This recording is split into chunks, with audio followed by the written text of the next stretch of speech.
What's up, guys? Welcome back to the channel. You guys join me for a really cool video here today. I have this 2022 BMW G82 M4. Just want to give a huge thank you and shout out again to PurMotive up here in the Baltimore, Maryland area for allowing me to film this car. If you guys are interested in this car, it is for sale, as well as a couple of the others that I've recently filmed for them. I'll go ahead and link all of their contact information in the description box below. But in this video, I just want to give you a full tour and review of this beautiful G82 M4. Coming from the C63, obviously, this is the car's direct competitor, and I figured I'd take the chance here to show you guys how it compares to that car and also check out all of its unique features on its own. So with that being said, let's go ahead and get on started here. And as you can see, this example is finished in this beautiful Isle of Man green exterior color. You can see it also has some orange accents there on the brake calipers as well as the interior, which we'll look into a bit more in a second here. But let me know what you guys think of the general exterior styling of the M4 here. These front grills here are obviously the most controversial talking point of this car. And to be honest with you, I don't think these grills have really grown on me. I think, you know, a lot of people have done certain things, like they put carbon in them and stuff like that to help make them look a little bit better. But in my opinion, I just think they're too big. And they kind of detract from the overall aggressive look on the front of this car. In terms of the rest of the front end of this car, I think it looks really aggressive. You have the full LED headlights right there. You also have this wide opening underneath those grills for cooling, and you also have these two kind of bulges in the hood right there that give it a little bit more definition. Taking a look at the wheels here, these are the double spoke 825M style wheels. I think they look really good. They are finished in Orbit gray, I believe, and you can see the M brake calipers behind there finished in orange with the massive rotors. Continuing along on the front fender here, you do have an M4 competition badge as well, and I've always liked the way these M specific mirrors look with a thin strip right there for the LED turn signal. And this car also has a gloss black side skirt, which is a nice contrast against the Isle of Man green paint here. As we get along to the rear of the car, you can see I love this rear tail light design, how it kind of starts there and swoops up into the fender. That looks really good.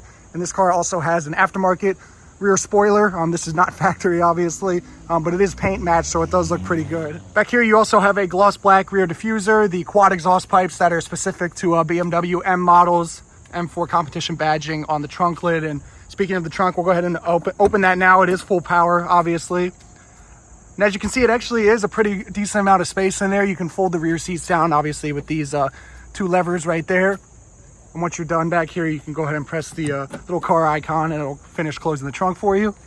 Let's go ahead and hop in the M4 G82 here. And obviously this car has smart key access. Here's a traditional BMW key. The BMW logo right here serves as the lock button. But if you go ahead and come up to the door handle and pull it, obviously it'll unlock like any other smart key access system. And like I said in the intro clip, this car is fitted with this beautiful orange and black full leather interior here. It also has the M carbon bucket seats, which are incredible. I believe this M4 logo right there is also backlit at night, but just folding them forward just to give you guys a better look at the carbon work on these seats. At the rear seat of the M4, obviously not too much space back there, probably pretty similar to the C63 and stuff like that, but you could probably fit a person or two back there, obviously in a pinch. This car is also optioned with the executive package and the Harman Kardon stereo, so you can see there's the speaker right there in the door for the heads-up display as well. You can see right there in the windshield. We'll take a better look at that in a second here. And hopping in, you do want to be mindful, obviously, these carbon seats. You want to be careful of this edge right here. So if you kind of step over that, and when you get in, it's a little bit easier to get in and out.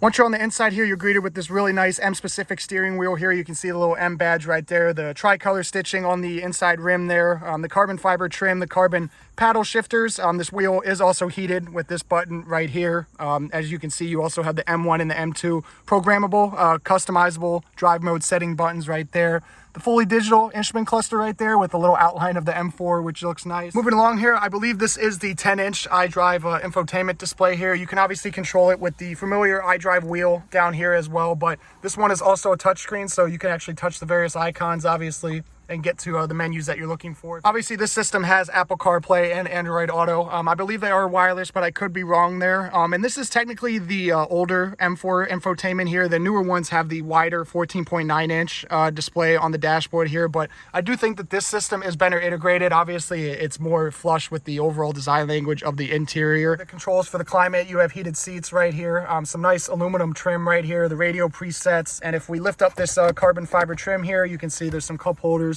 USB outlet, wireless charging pad, There's more carbon fiber on the center console here with the M4 competition as well. And in the center console, you have some more storage and a USB-C type outlet. But with that being said, let's go ahead and start this thing up. We'll go ahead and put the car in M2 mode, which is pre-configured to the sportiest setting for the exhaust and everything. We'll go ahead and put our foot on the brake, obviously, and hit the red start-stop button down here to fire it up.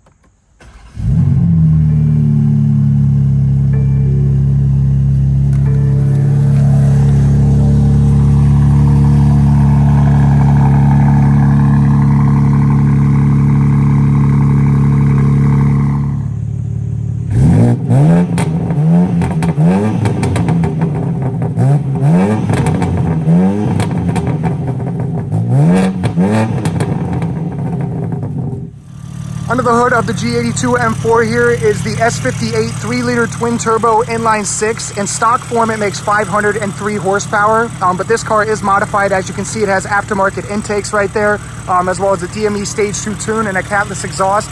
With all those modifications, the estimated horsepower of this car is right around 640. This car has an 8-speed automatic transmission, 0 to 60. In stock form is right around 3.5 seconds, but with this car, I bet it's a little bit faster than that. Gear selector, obviously, for the 8-speed ZF automatic transmission. Right now, we're in park with the little P illuminated on the button right there, but if we want to go ahead and put it into drive, obviously, kick it over once, and you can see the illumination shows up in the center console. And actually, we'll go ahead and kick it one more time over, and that puts it into manual mode. If we want to go ahead and put it into neutral, obviously, kick it over once like so, and then up is reverse. You can see the full 360 camera option on this car. I believe that's part of the executive package. You also have a row of buttons for vehicle functions, traction control, the 360 camera, parking sensors. This is for the auto start stop. This is for the actual engine start button. You also have an M mode button right here. We'll go ahead and press that. You can see in the iDrive, we'll put it into sport in the gauge cluster. Changes as well to a different view, which looks really cool. You also have a setup here for the infotainment as well for the exhaust valve. We'll go ahead and open that up. But outside of that, guys, that basically concludes the quick interior tour of the G82 M4. I love the color combination of this one, especially with the carbon bucket seats and everything like that. Really, really nice interior overall. But with that being said, let's go ahead and shut the car off here and conclude the video. Well, guys, I hope you enjoyed this quick look at this 2022 BMW G82 M4. Huge thank you again to PurMotive up in the Baltimore, Maryland. If you guys did enjoy this video, please be sure to leave a big thumbs up and subscribe for a ton of cool content coming very soon. And I'll catch you in the next one.